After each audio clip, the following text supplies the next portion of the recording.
Welcome, everybody, to a very exciting episode of A More Perfect Plate. It is exciting. This food looks delicious. So, I don't think Bridget and I have ever told you anything other than we are real human beings. We are real, not AI. And it is, what time is it? 6:40 on a Wednesday evening. Our kids are, well, two of the three are outside the door. So if you hear them, it's fine. And guess what we're doing? What are we doing, We're Nick? eating dinner.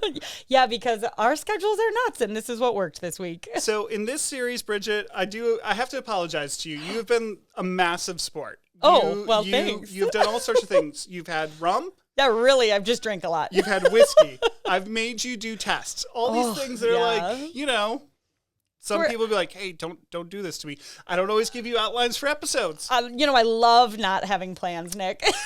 And today it's going to be, some bad and some good. I didn't give you an outline. Okay, but also everything else looks great. Also, you're going to have to eat on camera, which, well, that is what it is. Don't watch this one on YouTube. Just kidding, do. But we are having a tenderloin filet. We are. And a twice baked potato.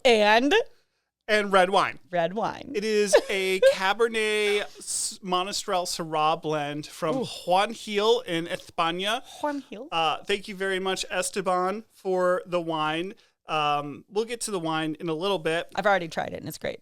It is, I feel like, the exact Bridget wine. It is great. It's not a California cab, though. It's a Spanish, mostly, muchly Cabernet. Yeah, but everyone that knows me or has ever listened to a podcast that I'm on probably knows that I like California cab. So this was branching out, Nick. The Monastrell adds something to it. Gives it a little bit more depth. You keep all that Cabernet dryness and structure you like. Am I jumping ahead of the non-outline? No. This is what happens when you don't give me an outline. I am sorry to not outline this for you. I truly am. I should have been more prepared. But you made me dinner, so thank you. So you have a tenderloin filet in front of you. I sure do. It looks It's National Potato Day as of recording, by the way. So, can't not have a twice baked potato. It was National Thrift Shop Day on Monday, which means nothing to this podcast. Except that I celebrate that day. Did you thrift anything good? No, heck no. It was a Monday, and this week has been a disaster. When does the good stuff come into the thrift stores? Oh, I think it depends on the thrift store. Okay. But going on the weekend is for rookies / people that have a job. So, unfortunately, that's when I have to go. So make your job flipping thrift store finds. And a lot of thrift stores are not open on Sundays if they're religious based, which many of them are. So anyway, we'll tune into a different podcast someday and I'll talk to you all about thrifting. You have an approximate 8-ounce tenderloin filet in front of you. Wow, okay. How much of the sellable weight of a cow do you think that represents? Oh, less than 1%. It's about 0.5%. Yeah, look at me. And so you do know this. Yep. You do know a lot of this. I can think of the picture, right? How much of the value of the cow does that represent? So much more. It's about 2%. 2%. Okay, so so much more. But yeah, I know. That's 4 times. It's a 4x multiplier. See? I do learned a lot of this when we work together, that everyone thinks this is the gold standard, which yes, it is, of course. But there are so many other amazing cuts of beef. Beef. And that's what this episode is about. Beef? 4 minutes in, we're getting to what this is about. This is not just about beef. It is about how beef gets on your plate, how beef came to the modern standards of getting on your plate. Okay. And just beef. And just beef. It's not about thrifting, but it is about beef. It is about beef and red wine. Okay, I'm here for this. And potatoes. America. Is it? So. Except for the wine, not America. You feel free. You dig in. Okay. You can all watch me eat if you're watching on YouTube. And just, this will be a Nick heavy episode. Okay. You enjoy your dinner. I have plenty of things to say. Don't worry. You chip in. I will always provide talk. your opinions. Okay, great. In America, we take our steak on the middle of the plate. We take our cheap hamburger at McDonald's. We take a pot roast on Sunday. We take these things for granted. Beef is the American protein. Yeah. But raising beef is really hard to do. It's really expensive. And we have just started to feel that pain. How we consume beef in America is not normal globally. Really? No. Well, and environmentally. Correct. I know people have thoughts about that? Europe, small, little thin cuts. Japan, little thin cuts. China, little thin cuts. I like little thin cuts. Look how I'm slicing. India, you ain't eating beef because, there's a taboo on eating cows in India. Yeah. That's like much of the world's populations. Now, Australia, mate, they have They're- a Barbie. So, You got some shrimps on the Barbie. You got some beef on the Barbie. are you going to tell us how it came to be this way? That's how we're going to talk about. That's what we're going to talk about. So, in the early days, cows are not native to the Americas. I don't know if you knew that, but they're not. I feel like we discussed that in a different episode, did we? We did. Dairy cows, they were, on the East Coast. People love their cows, but they were milkers. People wanted the milk. I like milk. Everybody likes milk. You got your fresh milk. You got your cheese that's preserved. You got all sorts of things. The boy cows, they were not the desired cows. You're like, I got a boy? Damn. That's right. Can I guess why? Were they the workers and so it was tougher, the muscle? Well, the boy cows, they weren't the milkers. Oh, okay. Just because of milk. Never mind. Women produce milk, Yeah, men okay. don't. True. Thought we were going deeper than that, but But the boys, yes, they did, the oxen, they pulled the plow, so they were tougher. okay. That's why I don't want them. The cows came up from Mexico. It's the Spaniards. That was the other place the cows came from. The English folk brought their milk cows. Spaniards brought their vaca. Vaca.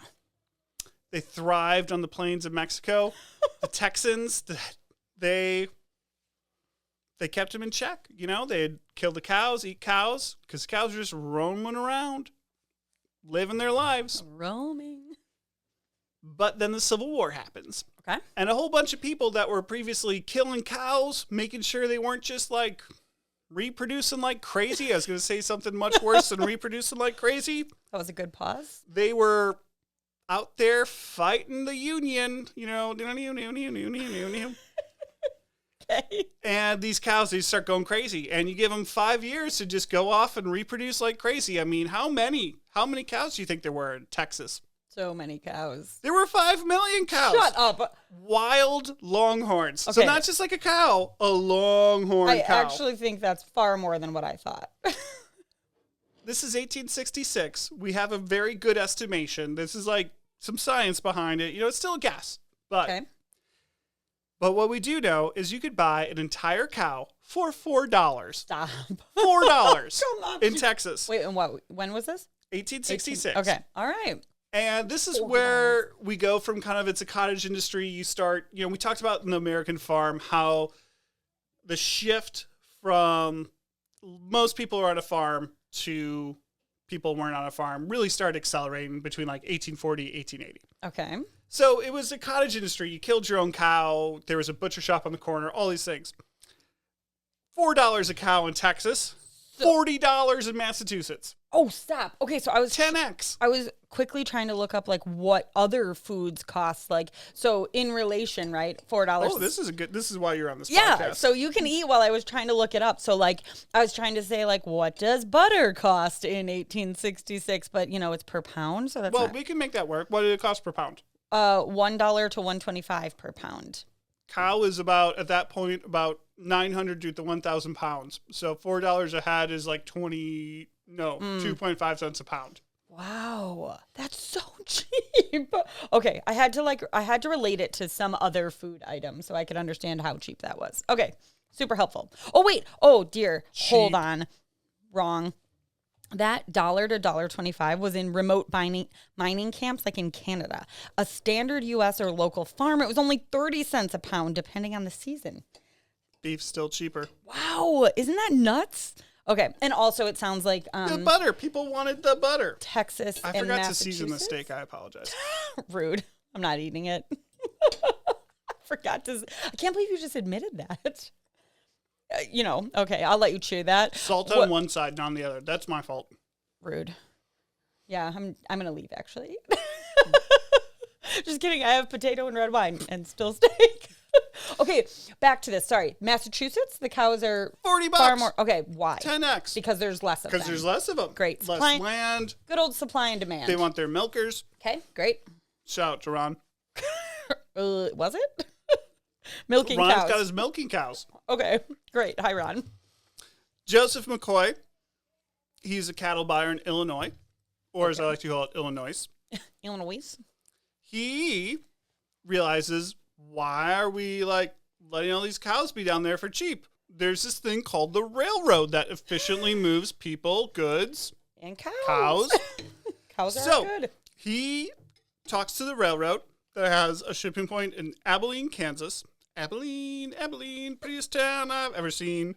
What? It's got some log huts, some dugouts, nothing else. Okay. And he decides, I'm going to go big. He builds some cattle pens. He builds a hotel to keep cattlemen in there. And he goes, hey, you people, you got a lot of these Civil War veterans that, lived a rough life, all these things. He says, you go down into Texas, you find cow herds and bring them north. These are the first cowboys. From Illinois? This guy is like, I can hire these people to bring the cows Well, up. yeah, I guess. Okay, just stop. So August 15th, 1867, before the pens are even finished, his people had brought up 7,000 cows. What? Are they just stealing them? No, they say like, hey, here's your $4. Oh, I got my good northern greenbacks. Oh, okay. That's great. Proper business. By the end of that first season, 35,000 cows show up. And how much did cows cost by the end of the season? $4. Still only $4? Come on. I don't know. I mean, Basic information was economics. hard. Okay. Between 1866 and 1884, when Abilene was the head, there was about 5.2 million cows that showed up over this whole thing. Okay. These are our cowboys, and they were not people. They were a logistics solution. Remember, Amazon is not a website. It is a logistics company. That's something. And there was, you couldn't get these cattle from here to there other than just hiring some dudes to get out on horses, and you walk these cattle up. And some of them are going to die on the way. Sure.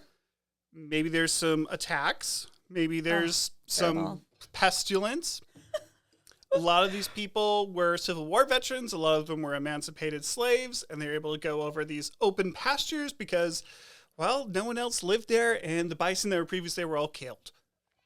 A lot of things worked out. There was available labor, available space. Why there's there? And cows were only $4. Yeah. Okay. That's that. That's the end of the cows being $4. So what I think is very interesting, we all think these cattle drives and cowboys, and like this is so American. City Slickers movie. It was about 20 years. Cattle drives were a 20-year phenomenon.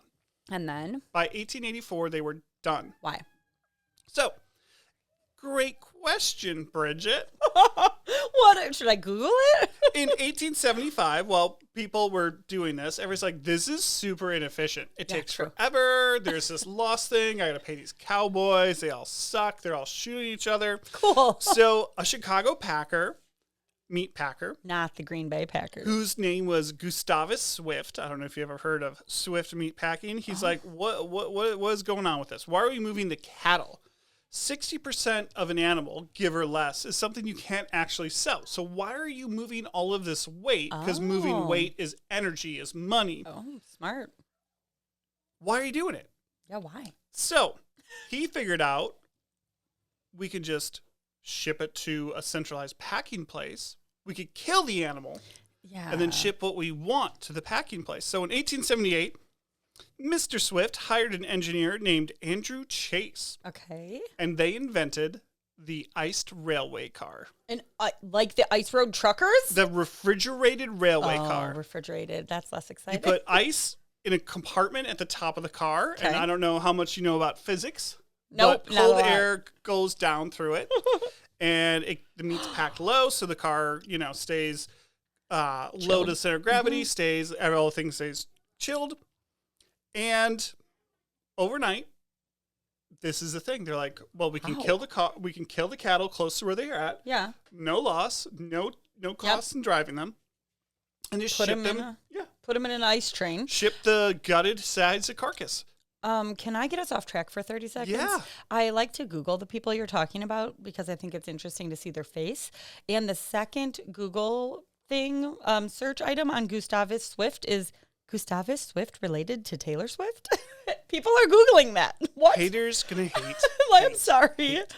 Okay, so Gustavus Swift. So did he bring them up to the Illinois area, Chicago he brought them area up to kill Chicago. them? Okay. Omaha was a big place. Chicago was a big place. Okay. So they were killed where the railway heads are and then just trucked there. So he's built yes. out the railway, tricked them all there. Killed. Within a year of his invention of the refrigerated rail car, there were 3,000 carcasses a week going to Boston, where was also a big, we talked about like corned beef and like the aging stuff there. So 3,000 carcasses a week. But why? Through Swift's company or no? Just through his invention of this. Everybody's like, this is great. It's a copycat league. I'm sorry. Yeah. NFL season's coming up, but it's a copycat world. Ooh, well played. Armor, other companies that you've heard of follow this procedure. People start putting up barbed wire to keep the cattle in one place instead of roaming around and being rounded up. The railways go south into Texas. Trail drive is all done, and this is how we now have a big four, but there was you're looking up JBS. I love it. Well, they now own Swift, it looks like. The big five happened. So once you can ship your chilled meat anywhere, whoever owns the rail cars, you just do whatever you want. The big four, now we have the big five. We have the big five in 1880, 1890, and now we have the big four. Oh, we're going back. So 1880, 1890 is when the cattle drive is over, the refrigerated rail car is in, and meat packing really consolidates because you just kill a cattle, move it to one of the big meat packing places. Okay. Chicago, Omaha, Kansas City, Boston. Okay. And these are like middle years that most of the histories kind of skip over until we get to 1960. So there's like this 80-year kind of gap. Okay, why? It was boring. It was just it was boring. Business But as usual. something really important happened in February of 1920. Don't make me guess. There were 5 companies that were running everything. The Swift Meat Packing Company, the Armor Meat Company, Cudahy, Morris, and Wilson. Oh. And the Federal Trade Commission found that they controlled about 70% of commercial slaughter.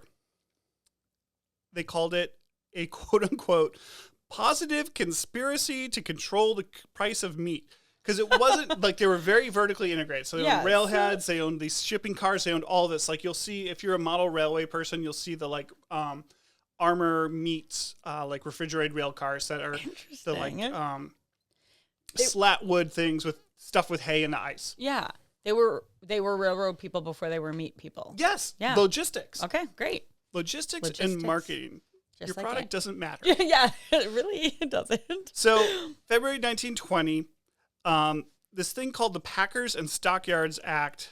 Well, February 1920, a consent decree happened, which is like we talked about with whiskey, that it was a sense of Congress that bourbon is the national spirit of America. Yeah. So this thing happens like, hey, we all agree this is going to happen because otherwise, like, we're really going to drop the band hammer on you. Okay. So everybody agreed that the big five could not own a stockyard. Okay. They could not own a rail car.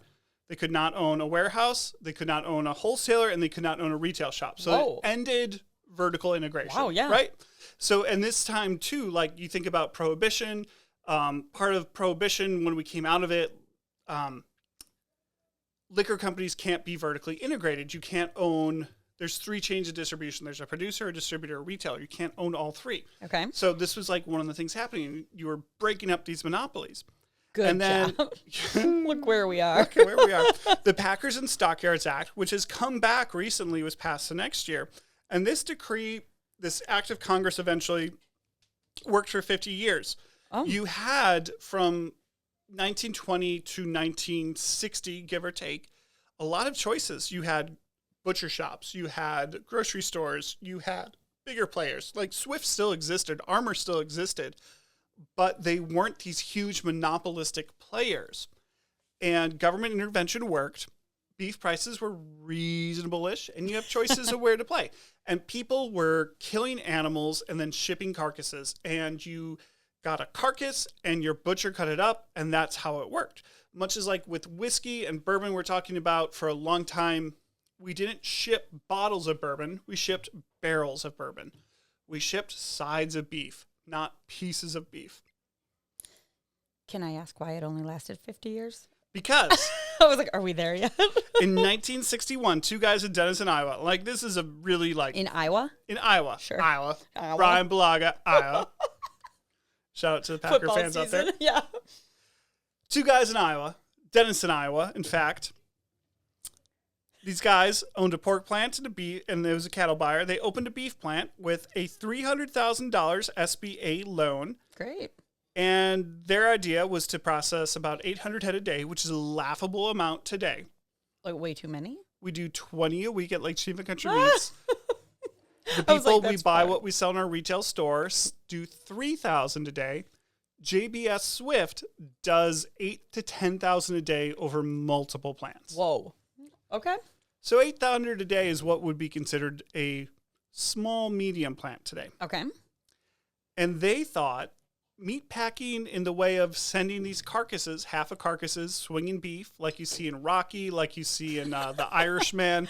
Have you seen The Irishman? No. Another great crime movie. Oh, is it? He has his refrigerated delivery van and takes these sides of beef everywhere, and some get lost. And, you know, I don't know. Are I there don't know. sometimes bodies in there? Feels like there'd be bodies in That's a his spoiler alert. Okay. I'm just guessing. I've never seen it. But they decide that this is an antiquated process. Why require a skilled meat packer everywhere when we could just have like 5 at one spot?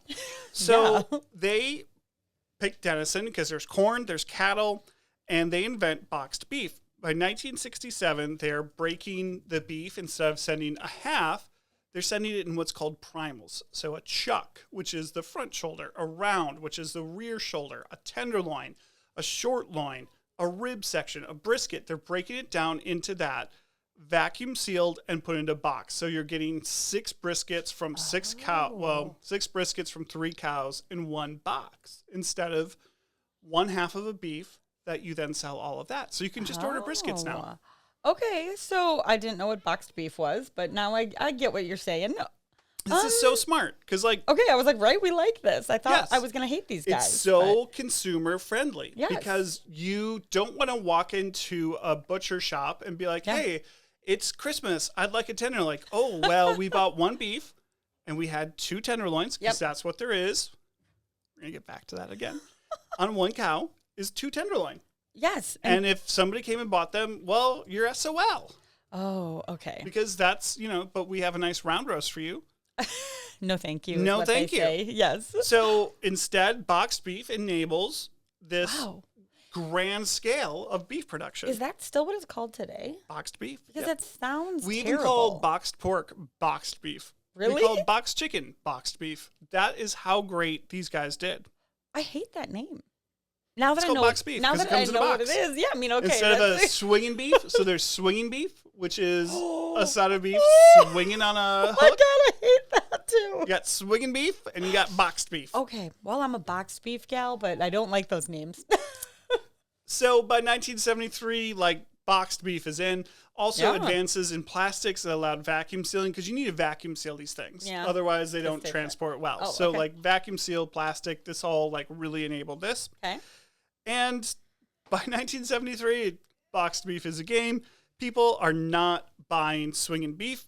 It's a rarity. It's also so hard. Like, and who wants to, like, oh my God. Deal with a cow? Yeah, who wants to Yeah. deal with 400 pounds of bony, meaty Ugh. things? It's not what people want. Wait, is this act of whatever gone now?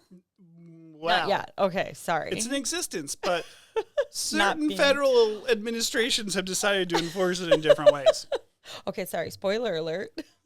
Today, it's all boxed beef. There's 2 ways that beef gets to your table. So, the first one is like your grocery store beef and what we sell in our retail store at Lake Geneva Country Meats, what you get at many restaurants. First, there is what's called a cow-calf operation, and there's a family, because cow-calf operations are overwhelmingly family operations. And they have a cow. To calf. That cow gets impregnated, Okay. usually through artificial insemination. Oh, man. Great genetics. That's why the cows today are so good. Oh. Sorry for the background noise. That cow gives birth to a calf. Okay. And if it's a girl calf, they have to decide, do we want that girl calf to have another cow, Oh, boy. or do we want it to go to beef? Oh. Hard decision.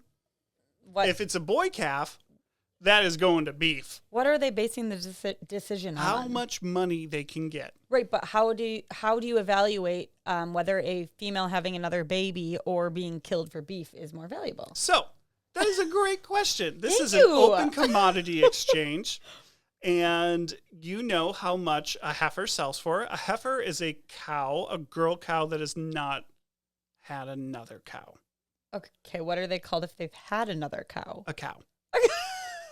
Oh my God, I didn't actually know there was a difference. God, this is horrible. What Now is imagine being in Japan and trying to explain this math to someone in Japanese. We're like, Yeah. no, it's a cow. It's not a cow. It's a cow. It's a heifer cow. Cow, pregnant, not cow. Okay, that's great. So you know how much you can get for a heifer. Okay. You know how much you can get for a steer. You know how much you can get for a bull. You know how much you can get for a cow. And you know, so like there's charts, basically. You can figure this all out. It's a sure. big economic situation. Fun. Maybe it's not the industry for me. These people raise the cow until it's weaned. It's out on grass with mom. And they're like, say so long to mom. Oh, it's so sad. Cow's about 450, 700 pounds. It goes to a secondary market, to a feedlot. They finish it off with forage, grain, all these things. You get it, maybe 1,300 to 1,600 pounds, kind of depending on the cow, the spec, all sorts of things. And at 20 to 22 months, the feedlot sells it to a packer who then, processes it. Cool. Yeah. It's cut into boxed beef, and it gets sent into the stream of commerce. Boxed beef, everybody. Or you have a local Okay. place that does everything. Okay. So places like Lake Geneva Country Meats. We know our farmer Kelly, for instance. Kelly has cows. She has calves. Sometimes she buys calves. Sometimes she buys whatever. But mostly cow-calf. Okay. She feeds them all the way out. And when they're ready, she brings them to Lake Geneva Country Meats. And you can buy a cow that has been on the Double Y ranch. I don't All right, know. Kelly. Double Y. Double Y. Fantastic cattle. Highly recommend. Shout out to Kelly. You can buy them from her. Cool. That's So those are the two ways that it gets to it. boxed beef. I'm still stuck on boxed beef. Okay, but I love that. We're going to take just a real short break. Just a breather.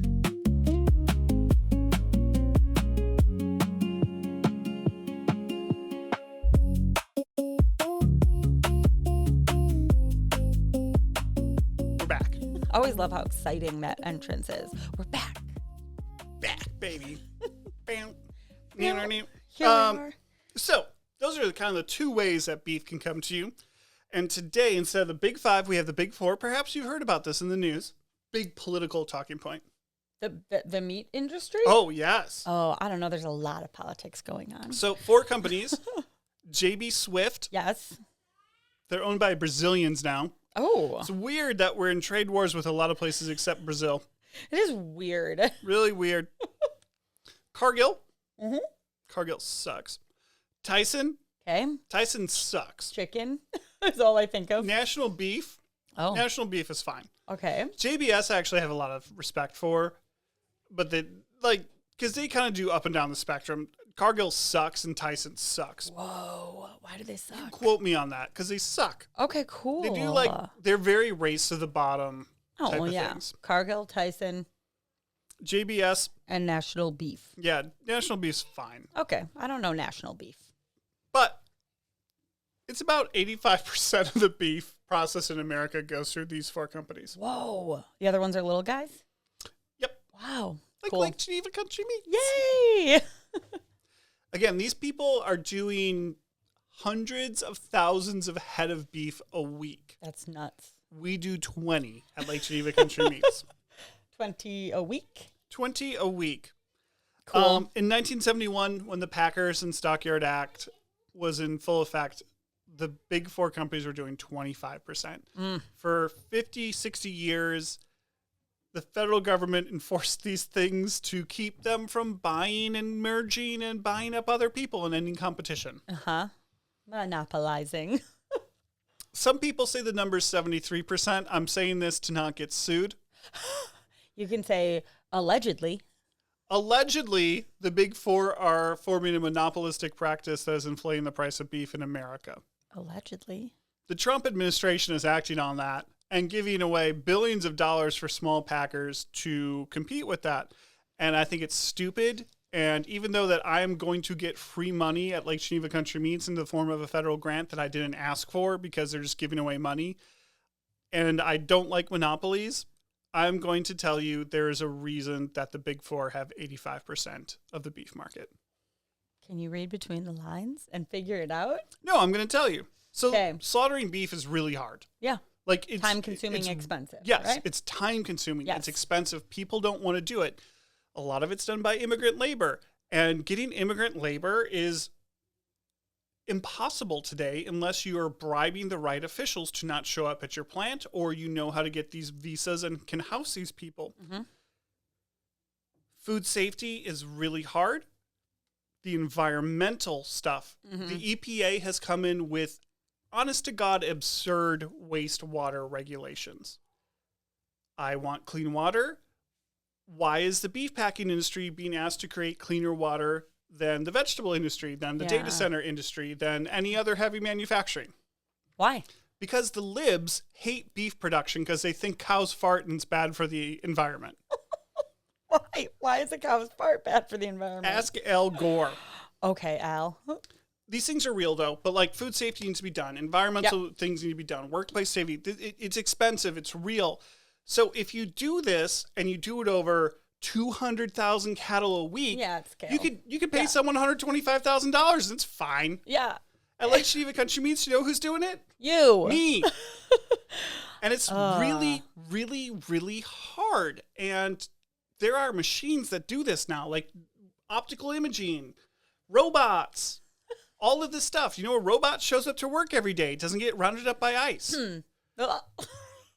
It's true. It's true, yes. And also just doesn't call in sick and is also not, you know. doesn't get rounded up by ice. And we all want cheap beef, but we want to, you know, not have immigrant labor taking our gerbs. And then would you like to process some beef? that's the hard thing with all of this, right? Always hiring, I bet, at Lake Geneva Country Meats. Especially if you have experience. So in America, we have this thought that I am entitled to a steak on my plate. In the rest of the world, a serving of beef is 4 ounces. Yeah. A ribeye steak, a 1-inch ribeye steak, is a 16-ounce steak. That should feed 4 people. At Lake Geneva Country Meats, it costs $28 per pound. And people are mad that your dinner costs $28. If you do it by what's nutritionally correct and by what the rest of the world sees, it's not $28. It's $7. Yeah. It's funny when you said 8-ounce filet, I was like, oh, I feel like that's big for me. It is big. But also, That's what we had. well, yeah. I mean, I don't care. I'll eat it. I got to warm it up. I like my food piping hot. I don't remember but also when we were talking about this episode and Nick said we could have a delicious steak dinner, I was like, haven't had a steak in so long because yes, people feel very entitled to it, but it's kind of, It's for getting some expensive. people becoming a And luxury. people are mad. And you know Yeah. what? It should be a luxury. But also, I don't want to buy my steak at Walmart. Like, if I'm going to have steak, I'm 'Cause going to you're a buy good it. person. Well, thank you. Mostly, I'm very picky about my meat. So I want to know where it comes from. So I want to You're buy it at a welcome. place like you. He didn't even pay me to say that, guys. We have this choice in America that has been faced in Japan, in Europe, and places that have less bountiful land resources, less bountiful water resources. You can have cheap beef, or you can have an industry of boutique processors, and you cannot have both. You just can't. I don't want to jump ahead with a question, but before we wrap up, I do have to ask a question, a beefy related question. Is now the time? You go. Okay. You just mentioned Japan, so it made me think of it. What is the deal? Can you talk to me about Wagyu beef and where it falls in this like jurisdiction? So, Wagyu beef. Wagyu, is that the proper way? Wagyu? I don't know. Okay, whatever. Me neither. Joe Thomas likes to say Wagyu, and he's blowing up the Instagrams. Okay, Joe. So, Wagyu is 2 Japanese words put together, characters, whatever. I don't understand how Japanese people write. It's beautiful. characters and much more artistic. Yes, very much so. I just don't understand like all of it myself. Same. So it's like wa and gyu, and wa means black, and gu means cow. So it means black cow. And it's just the word that the Japanese people have for the cows that they have. Oh. And there's 4 breeds of Wagyu on Japan. I think there's actually a 5th that doesn't really show up. But 4. And the Japanese black cow is the overwhelming majority of these cows. And they're these beautiful black cows. And what's different about Japanese cattle to American cattle and European cattle is that thousands of years of breeding. American cattle or European cattle. European cattle were bred for their milk. Okay. Because we are dairy eaters. Mm-hmm. And so you bred for things like, you bred for milk production, mm-hmm. which is also like good birthing characteristics. Mm-hmm. And these cows are out on pasture. Denmark, Holsteins are from Denmark, Germany. Swiss cows are from Switzerland. Angus cows are from Scotland, which is a little bit more mountainous, but really good pasture, really green, verdant things. And these cows are just sitting around eating grass. Yeah. And it's a very luxurious lifestyle. They don't develop the slow twitch muscles. They develop fast twitch muscles, which makes the tighter bundles of muscles that we know where we're used to high heat cooking and the fat being on the outside of the muscle, not inside the muscle, because that's where the fat reserves are, because that's how the cows developed. In Japan, in most of Europe or Asia, people are lactose intolerant. Oh, really? Yeah. So a shocking amount of Asians and Africans are lactose intolerant. What? Something like 75%. Don't quote me on that, but it's just a shockingly huge, and that's why you don't see cheese in these things if it's not like water buffalo or yak cheese, because because they don't eat it. Because they can't do the lactose. Sure. So the animals in Japan were plow animals. Okay. So constant heavy loads moving. So they develop these slow twitch muscles, and the fat develops within the muscles. Okay. So it's just a completely different animal. That's why you cook it differently. That's why it tastes different. That's why it has so much more fat inside. Are you seeing are people requesting it often here? Yes. Yeah. So Japanese A5 Wagyu. Okay. We have sold a butt ton this summer. A boot ton? It's expensive. Yeah. Also, I went to Japan and cut a whole lot of money off the import cost. Nice. So if you want, good job. So I'll be honest. It's $69.99 a pound for an A5 ribeye. Okay. 4-ounce serving of that is more than enough. Like you will be very rich, right? I can't eat more. Like 2-3 ounces is plenty. It's priced by the ounce at restaurants for a reason. Oh, that's interesting. It is by far the best beef in the world. Okay. It's not close. Like there's things I'll tell you like, oh, this is just different and I like it more, I like it less. Mm-hmm. But A5 Wagyu is easily the best beef in the world. Okay. And for, let's call it a 3-ounce serving. It's what? 3 divided by 16 is a quarter of it, 70 times. It's like $18 for a serving for the best thing in the world. Yeah, I think that's fine. Like at what point? I don't think people realize how little you have to eat. Yes, that's a problem. Yeah. America. So now there's American Wagyu, which we've gotten a very small amount of actual cows and then genetic material, aka semen, for what? Well, because artificial insemination. So we get it's cheap to ship semen and eggs and stuff. Okay. And then you just artificially inseminate it. Ron could tell you all about this. This is one of the things Ron does on the dairy farm. Shout out to Ron. Great. And you just shove it right up there. Nope. Moving on. So very small amount. So American Wagyu has generally moved on from the original genetics and it's crossed with Angus. Okay. There are some people that do full-blooded stuff. They make nice quality products, and I support what they're trying to do. We do not sell American Wagyu. We sell Australian Wagyu, which is, I think, a very nice middle ground between American beef and Japanese beef, and we sell Japanese Wagyu. Okay. I really brought you down a rabbit hole. Sorry. I just think it's a thing people next episode think about and talk about. Oh, sorry. Spoiler alert. No, it's not next episode. This is like a whole other Okay, I just podcast rant. it is beef, and I think people think of it. I know it is not American. No, it's by a great nature. question. So, okay, thanks for filling us in there. I like beef from around the world. You have Argentinian beef that still really has that cowboy essence to it. Yeah, I like it's that. more grass fed. It's tougher. It's more flavorful. It's cut thinner and then sliced thinner because it's tougher. Yeah. You have Brazilian beef, which sucks. Thanks, JBS Swift. They're ruining rainforests to bring you cheap beef for McDonald's. Ew, what? You have from Brazil? Yeah. Oh, I haven't been good. paying attention. You have España beef. You have there's Nothing some to say about that. really great beef in Spain. I've been trying so hard to put together a Spanish import because it's so flavorful. People won't like it. Spanish beef with Spanish wine? Oh my God. Be so good. It's called so Spaniards, a lot of old cows that they kill and eat because it's kind of a regenerative thing. It's called vaca vieja. Oh, I like It means that. old cow. Vaca vieja. And it's delicious, but it is funky. It is not tender. You put some sauce on top. That's marketing right there. It's But, like, funky. Vaca vieja. It's funky. Very flavorful.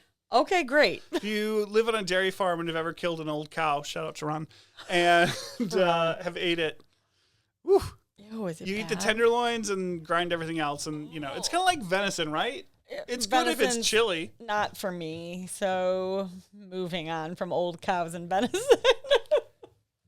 We all are feeling, you said steak feels like a luxury, and a lot of people feel that way. And we're all like, why is it so expensive? People get mad at Nick because they're like, why are you choosing for $2 for dinner? You made me get What? rich. What? Well, my wife has the health insurance, thank God. Good job, Sarah. So who is getting rich? May feeder steers hit $388.06 per hundredweight, which is a fancy way of saying $3.86 a pound. Okay, I was like, isn't that just $4 a pound? Okay. It's a lot of money less. just Yeah. for a live animal. Okay. Oh, yeah. You think the farmers are making the money? Nope. No. Nope. Because they're paying more for the calves. They're paying more for feed because there's drought everywhere. Oh, yeah. Energy cost. I don't know if you've looked at your electric bill. Not great. Honestly. They're paying more for water rights. They're paying more for everything. So farmers, while they're getting record profit or record revenue, they're not making record profits. Oh, sad. The Packers, the big four that everybody hates, the Trump administration is strangely targeting as being evil because they need votes from Iowa farmers. They are losing close to $200 a head. This is not a lie. This is not marketing. They are public corporations. This is real accounting. $200 per cow? Now, on chicken and pork, they're making the money. But So they are even though- losing money. And recently, you've just seen a couple big beef plants close. Thousands of people get laid off. Oh, my God. Customers, you are paying $7.06 a pound for ground beef, which is up 13% for a year and 72% since January of 2020. At Lake Cheapman Country Meats at $6.99 a pound for ground chuck. Just saying. Just saying. So, why is this? Lots of things. The herd is the smallest it's been in 72 years. COVID just messed this up because everybody was home. Everybody wanted to buy ground beef. Yep. I mean, I think you remember. Yes, I do. And, the mass quantities of bulk ground beef. And we had to increase our price, I think, 5 times in 5 days. Oh my God, yeah, I do remember that. It was It's bringing just me a back. disaster. Oh my gosh, yes, I forgot about that. So it takes, oh my God. a beef cow isn't ready for slaughter till 22 months. And one cow has 1 baby. It's not like pigs where one pig has 6 to 12 babies. Oh. It's not like a chicken where you can lay a bunch of eggs. It's a 1-for-1. It's close to a human in some ways, and you're hoping it's a boy, not a girl. And if it's a girl, you're making the decision to replenish the herd and keep the herd growing or not. God. And people have just sold. And it's a totally defensible economic decision for each individual farmer, but for people who love cheap beef, it's not great. We now have this huge drought where it's making feed scarce, so people are trucking feed in from wherever. Gas is expensive because of, I don't know, winning so hard. And gas. Oh my God. Gas is expensive. Feed's expensive. Corn's expensive. We're in trade wars, which that's a political statement, but it's not because we're in all these trade wars. Fertilizer is expensive to make these things. We've shut down the imports from Mexico for big periods, which Mexican beef soaked up a lot of the low quality beef demand in America. But because of screwworm, which is a real serious, horrible situation, we previously fought that with these, neutered fly releases. Screwworm? Oh, you're not aware of screwworm? Well, I feel like we should tell the people and also know. Oh, so... Is that like a thing people are aware of? So... Please comment if you are. So... or if you're not. There are these flies things... This is going to be disgusting, I can that tell. lay eggs on animals, and the eggs screw their way... the larvae screw their way into an animal, eating it as part of their larvae stage, and basically kill the animal. That's disgusting. And it happens on beef. It happens on humans a little bit now. And it was a real problem in basically south of the Darwin Gap for a long time. And then we stopped it by the Darwin Gap? Not the Darwin Gap. What's the gap between Panama and the rest of South America? I'm Whatever still that on is. The animals screwing larvae into themselves. Like we did the thing of, making all these neutered flies? Yeah, and released them, and they mated with the females. And so the numbers went down, and we controlled it, and we stopped it. And then we defunded it because it was inefficient. I mean, probably was inefficient, it but was also... $7 million a year or something like that. To fund it? Yeah, it was something super... And now we have no cheap beef. Wow, that's a story. So That's it's going to be disgusting. 2028, 2029 until prices go down. And let's be honest, we're not decreasing prices. Yeah, because once it's here, people are paying for and it. we've increased staff salaries, and we've increased our insurance cost, and we've increased our electric cost. Even if the beef price goes down, we can't drop our prices. When will it stop? Never. Not just beef. I mean everything. Okay, that's a different podcast. Let's get back to this piece of tenderloin. Oh. We're going to do a little math. Oh, no thanks. So. I thought we were going to talk about wine. If you were going to buy a steer, it cost about $3,800. Okay. 1,450 pounds. Okay. You'd pay about $2.60 a pound on the live weight. Okay. And that cow, once we get the head off, the hide off, the hooves, the blood, all the organs, whatever's in its stomach, God, it's going to weigh about 900 pounds. That's what we call the dressed weight. Uh-huh. From there, we're going to cut it up into steaks, roast, ground beef, all sorts of things for you. And you can get about 540 pounds. So you start with a cow walking around weighing 1,450 pounds. And you'll take home about 540. Again, depending on how you cut it. It's pretty average, like across Pretty average. Okay. Pretty average. These are big averages. Yeah. There's about 12 pounds of tenderloin that you get. Okay. 1,450 pounds to 12 pounds of tenderloin. Now, if you do the math out evenly, that tenderloin costs you about, it's 2.3% of the weight. So that's $83.78 or $6.98 a pound. That's if you just do everything is priced the same. Yep. But should you pay more for tenderloin or more for ground beef? Oh, are you? You'll get 240 pounds of ground beef. So why should you pay the same for 12 pounds of tenderloin? More work? Because it's rarer. We pay for rare. Yeah, okay. I mean, you're sure. paying But $7 also, isn't it more for work ground to beef, trim it? Yeah, much more. You should pay $140 a pound for tenderloin by the rarity. Instead, you're paying $42 because you got to even it all out. It's a good deal then. It's a good deal. We charge more than other places. People get really mad at me. We charge less than Walmart for our ground beef. Yeah, I've actually said that to Nick before. And it's significantly better. I know you're going to argue me on that, but put them next to each other and you'll tell. Other places sell cow tenderloins. Cow tenderloins are not very good. Oh. They're big and fatty and not very good. Yeah, I think... Go ahead. We do a lot of trimming yeah, I was compared like, I think to other that's places. What people are not realizing. There's no fat. There's no tendons because you start with all this stuff. Meaning you're not paying for that. So you're not paying for stuff that you don't want to eat. We're not paying old frozen stock. And unlike other places, such as Costco, who does a great business model I admire in many ways, we're not using it as a loss leader. Oh, yeah. Yeah, that's true. Costco's a bit bigger. So that's the price of your thing. No one's making money.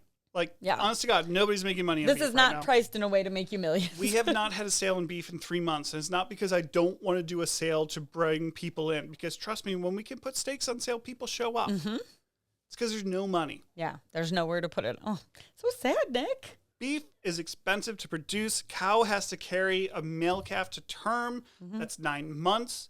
Cow needs to be alive for 22 months. It's going to eat, when it's finishing, 25 pounds of food a day. Oh, my God. It's going to consume about 20 gallons of water a day. It's expensive. It needs to be trucked here and there. It needs to be processed by many skilled laborers. A skilled butcher makes $25 to $30 an hour. How much does an electrician make? Yeah, that's a good point. That's a good way to compare. Like- I don't think people realize how skilled butchers are. So watch some of the videos on Lake Geneva Country Meats if you're not sure, because I didn't know until I learned about it a bit more. I'm like, oh, I could never do this.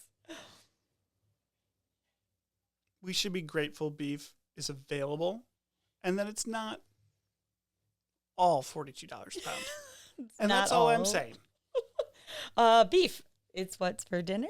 Dun, dun, dun, dun, dun, dun, dun, dun, dun, dun, dun. Can we still say that? Or Who made that slogan? The Beef Council. Association? Council. Yeah, I was so- like, what are they called? Okay, we got to wrap this up shortly, but one quick last story. So in America, there's this thing called the beef checkoff, and you pay $1 per cow killed. Beef checkoff? Yep, $1. I just told you that a farmer gets approximately $3,770 for a cow. Okay. They have to pay $1 of that to the National Cattlemen Beef Board and like Oh. other state agencies, and they use that to do marketing. Things like putting these. Yes, okay, you're looking I at it had right to now. look it up, Putting of all these course. recipes out, and they're fantastic people. Those TV commercials that we all remember. Copeland, hoedown. It comes from that $1. They are Oh. consistently sued by beef ranchers that claim they could use that $1 better. Beef ranchers, you're idiots. Really? You are idiots. Okay, I'm just going to put another note here about how people don't understand marketing. You want to pay $1. What these have done for what is it? The Beef Board? What is this called? The Yeah. beef checkout, the National Thank you. Cattlemen's The Beef Association. Checkout? Thank you. That's what I was thinking They of. are mad that it's a Yeah. quasi-governmental organization that gets $1 per beef. That's crazy. I mean, okay, I could actually see both sides of this argument, but I'm going to stand on the side of marketing works, and this is paying for your marketing.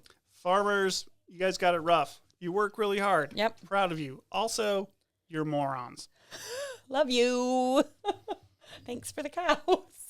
There's a reason pork's cheaper. There's a reason chicken's cheaper. Lesser input cost, less work, faster turnaround times, more babies. More abundant, yeah. More babies. Did you enjoy this episode? Yeah, this was actually very fascinating. I learned some very basic things that I'm embarrassed I didn't know. No one knows this. We got to talk about this. Yeah. Well, then talk about it. Also, Why again, we're here on the podcast. marketing works. But we didn't discuss the wine enough, except that it's delicious and red wine with steak. One Hill Red Blend. That's also a different podcast. So we do actually have a podcast about wine, so you can tune in over there.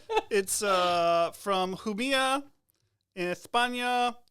It is 40% Monastrell, or as they call it in Spain, which I got in a fight with my boy Steve about, Mourvedre. 40% Cabernet and 20% Garnacha. It brings you all the structure of Cabernet that you love with richness of Mourvedre, back-end structure, some nice red fruit. You can find it at Lake Geneva Country Meats. Great. I don't know anything about Mourvedre, but I like this wine. So now I know. And it's great with beef because beef has richness and likes a little tannin and a little fruit. I particularly think if you're going to pan-sear your beef, Cabernet works. If you're going to grill it, something like Syrah or Monastrell or Shiraz. Or, I don't know, Merlot. Okay, well, check out other wine-based podcasts. Remember to hit that button. Ding, ding, ding, ding, ding. Beef, it's what's for dinner. Thank you for watching, for listening, amoreperfectplate.com. Next week, what's next week? What do Next we week's got? not. We got 3 more episodes in this series. What? Does that mean summer's almost over? Summer is almost over. Next week, I can't remember what next week is. Then we got a Labor Day episode, and then we're gonna, just like wrap it up with some reflections. Labor Day is gonna be a fun one. I can tell. Do I think labor regulations are a good idea? Yes. Tune in. Do I think our current federal government has an interesting view of labor regulations? Also, yes. Looking forward to learning more. So long! Bye-bye.